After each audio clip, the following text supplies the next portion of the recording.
像我这种人吧，每天根本就不是被梦想叫醒的，就完全是被闹钟不得不叫醒的，你知道吧？不努力的人不配做好兄弟。每天早上被这个闹钟叫醒以后吧，就有一种想摔手机的冲动。但是摔手机是一项贵族运动，心里有这个逼数，自己还没有参与的资格。有没有一些闹钟能让起床这个方式显得略有趣味，没那么痛苦？然后我们就从网上找了几款闹钟。这里是摸鱼事务所，我们除了上班对啥都感兴趣。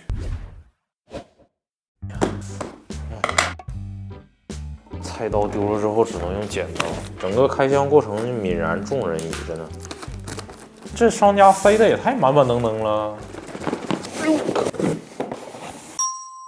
拆开。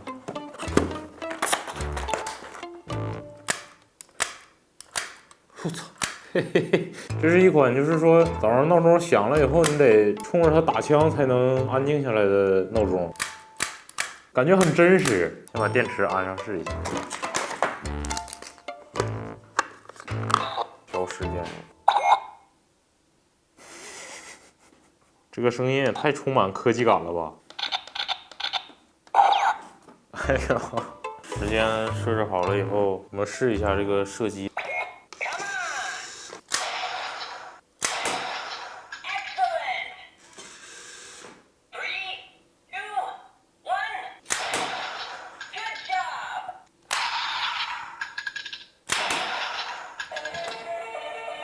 感应的区域设置的很大，但凡只要往这个方向去射击，就不会出现射空的这种情况。它还有两种游戏模式，第一种就是快枪手，就是看你什么时间能把它打完；第二种打倒，打5次。我们测试一下能打多远的距离吧。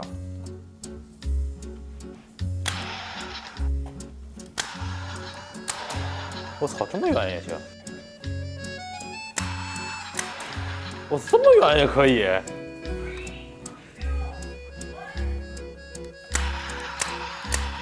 好像够不着了，也就是个300多米的距离吧。所以经过我们刚才的实测，这个东西感应距离是非常远的，只要不是几千平米的超大型卧室，应该都可以满足需要。我这种住着不到10平米的卧室的人，替他们操心干嘛呢？示意图，枪。好，除了把这个打靶变成了打鸟之外，基本就是完全一样的。用潮流圈的说法就是配色不同。你看，它完全是可以通用的。调个闹钟试一下。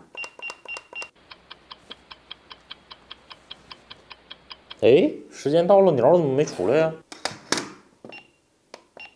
好，我又调了一下，这次再等1分钟。我觉得这个东西吧，它很容易出现一个情况，就是你别睡着睡着觉把这个枪弄丢了，没法触发那个开关。很多人说这么大枪我怎么可能弄丢呢？那问题是你们家那么大遥控器，不天天找不着，一个道理。1分钟都过去了，它咋还不响呀？我设置成 AM 了，我说怎么回事？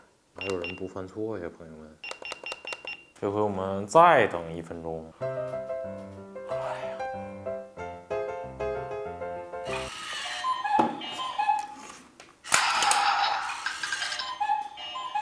怎么还能躲呀？没了，没什么话讲。它带给我的这个冲击已经被打靶的这个给减弱了，已经不及我第一次遇见你了。给了几个硬币，因为它是一个娃娃机造型的闹钟，表面上它看起来是一个娃娃机，其实它真的是个娃娃机。首先我们先把这些，皮卡丘呢？希望任天堂的法务部不要看到这些视频。投个币试一下。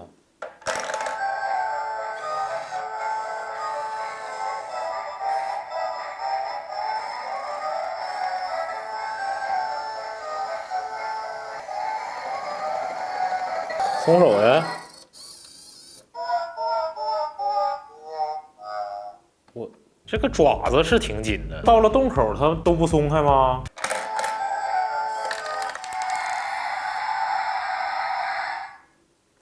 它也有2种模式，一种是简单模式，一种是困难模式。简单模式就是说，在闹钟响了之后，你只要玩1局，闹钟就会停。困难模式的话，就是你抓不出来就别上班。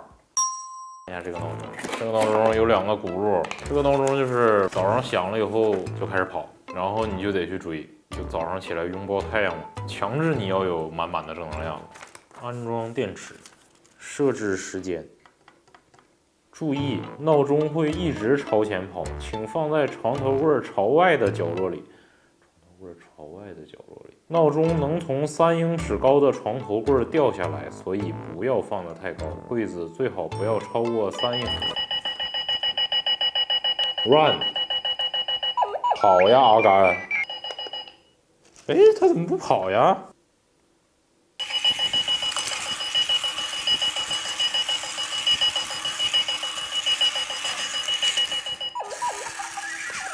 无能狂怒，到底跑得有多快？我们试一下。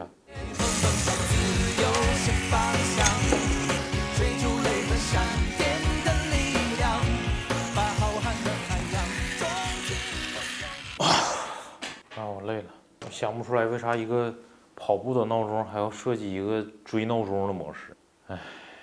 转发、评论、点赞都可以让我感受到你对这个视频的喜爱，不如关注梦鱼事务所和我们一起不务正业，求你了。这个游戏太真实了，让我想起了一些抓娃娃时候的伤心往事。